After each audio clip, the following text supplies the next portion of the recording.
Okay, give her a turn. That's wild. Okay, perfect. This is my 1981 Wellcraft. We've already kind of started working on the back of it. What we found out was this damn thing's flywheel bolt sheared off, and the only way to fix that is to pull the fucking motor. Let me take you guys through that.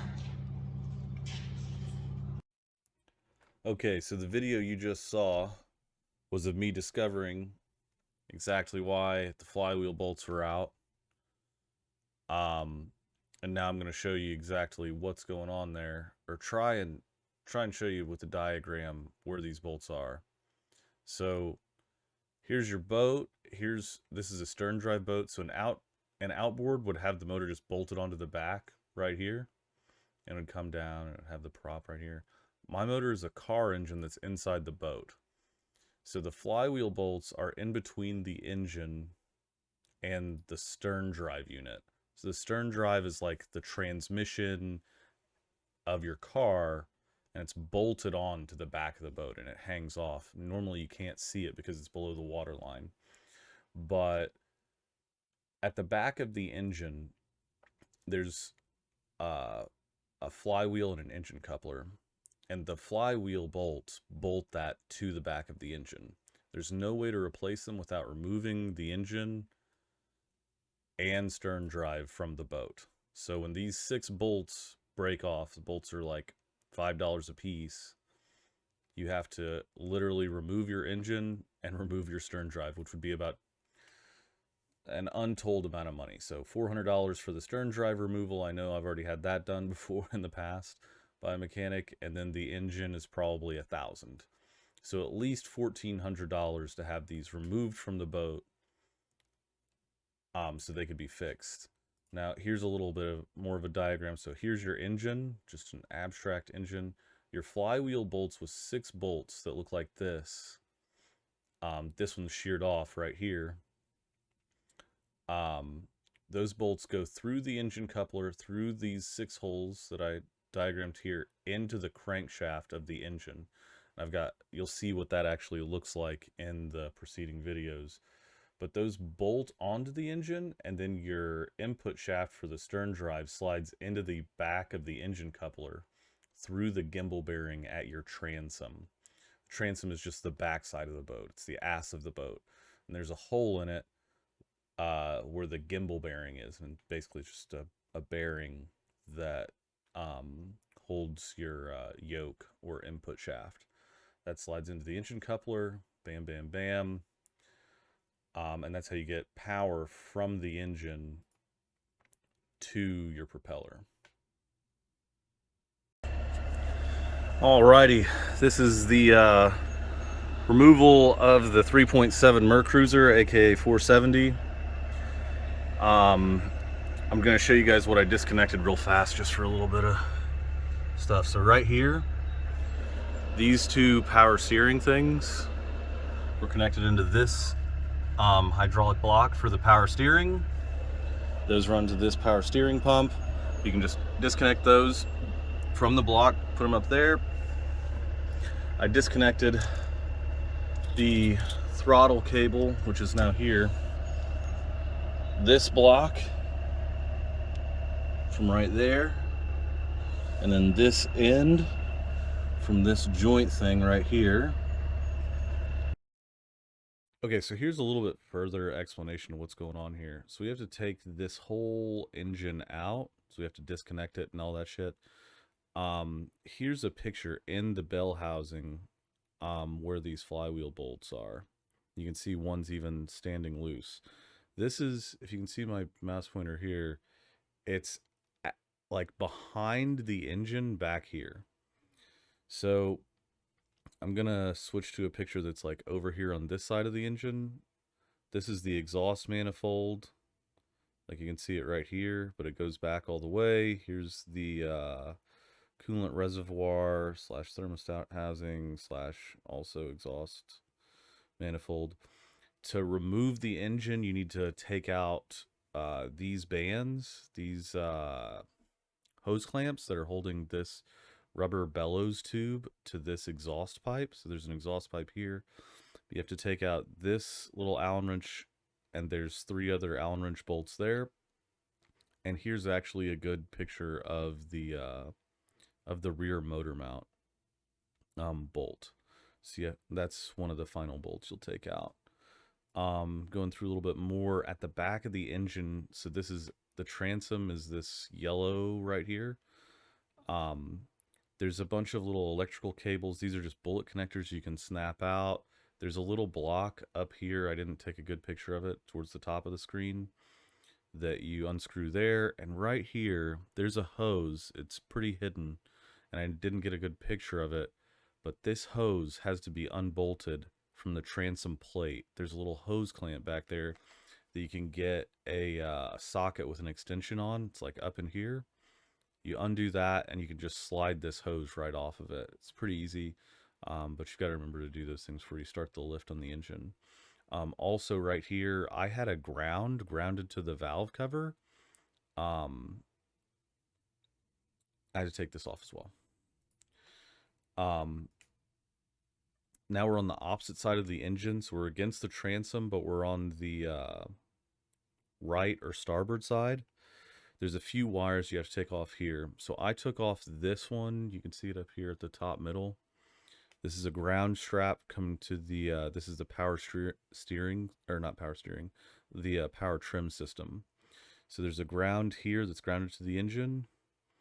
And then this spirally red cable, you can see that it actually comes in, and it actually goes down behind this and comes right back up. You have to take that off as well. I took that off at the solenoid. Can I zoom right here?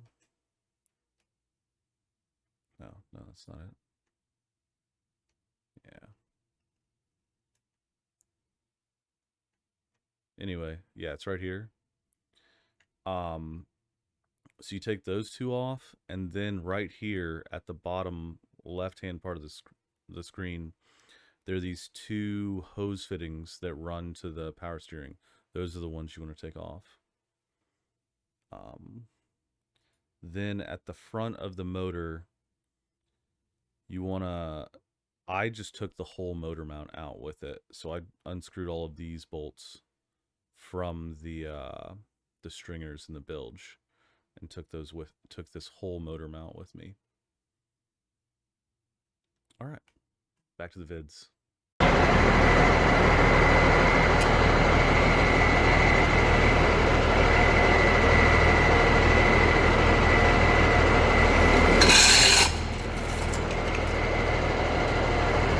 Almost got me.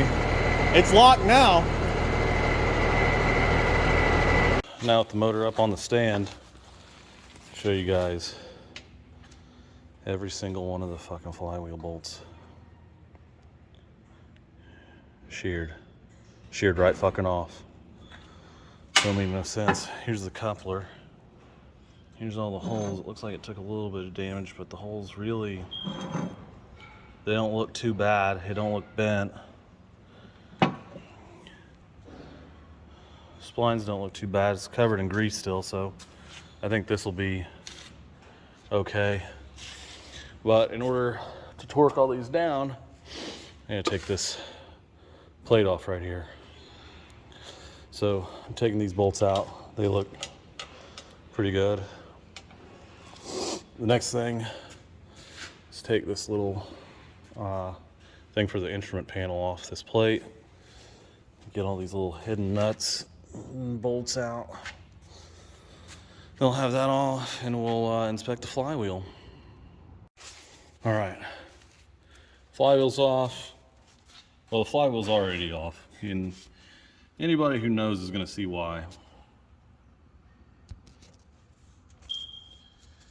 This,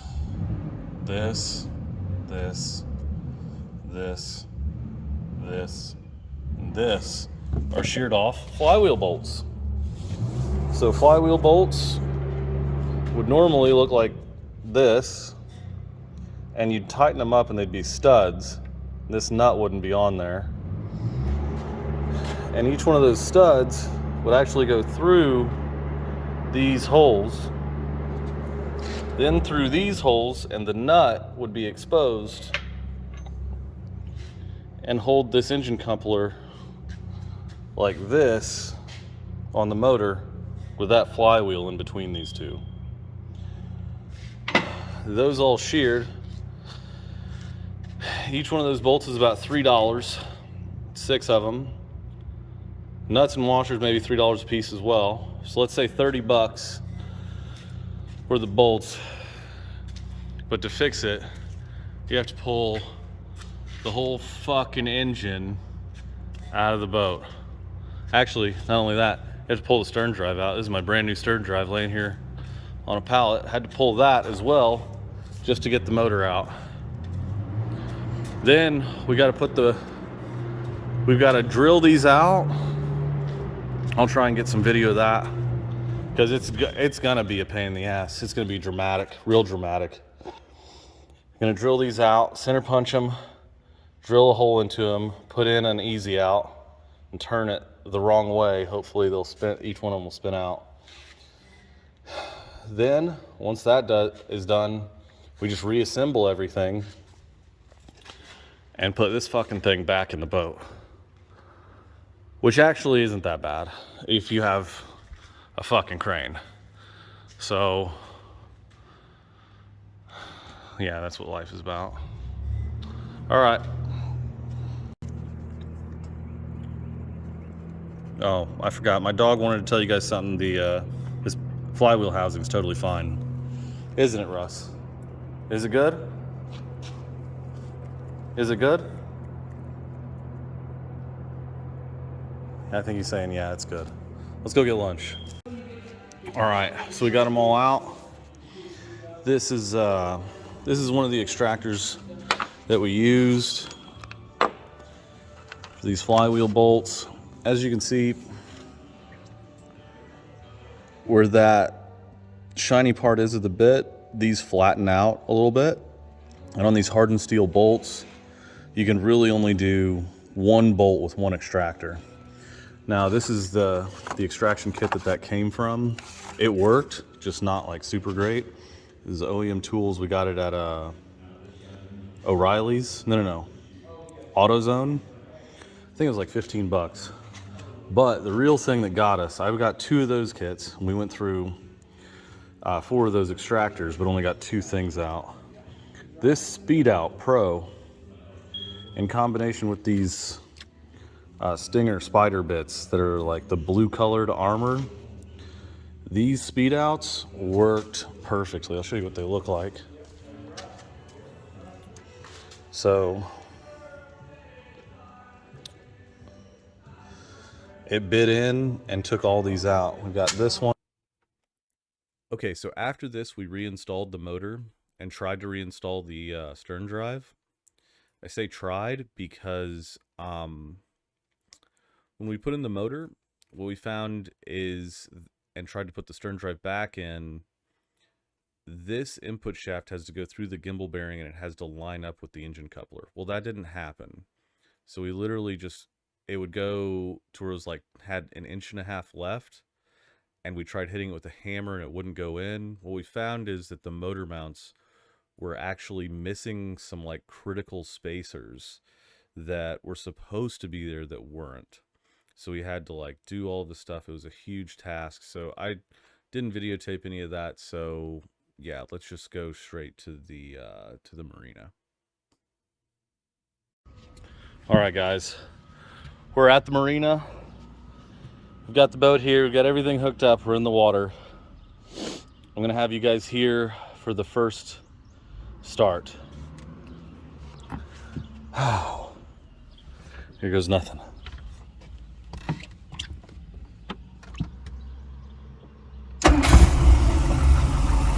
Sick, baby!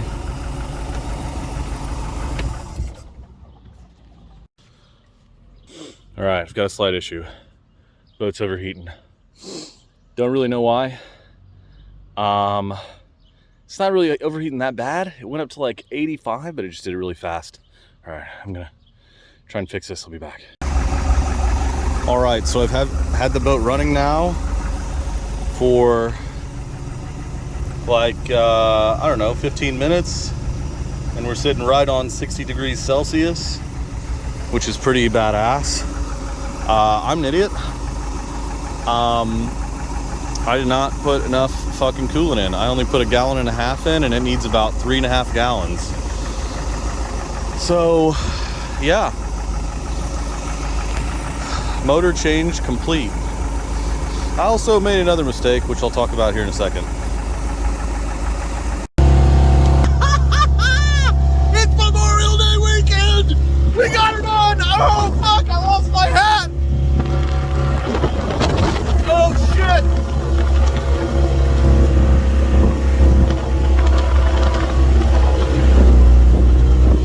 Oh yeah! Oh yeah! We're boating! We're boating!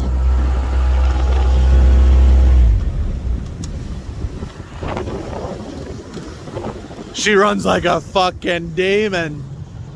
Alright, maybe not a demon, but she runs pretty fucking good. I'm very happy that I got her fucking done in this amount of time. Holy fucking shit, dude. So it's sunset. After a day of taking the boat out, there's literally 1,000,001 people here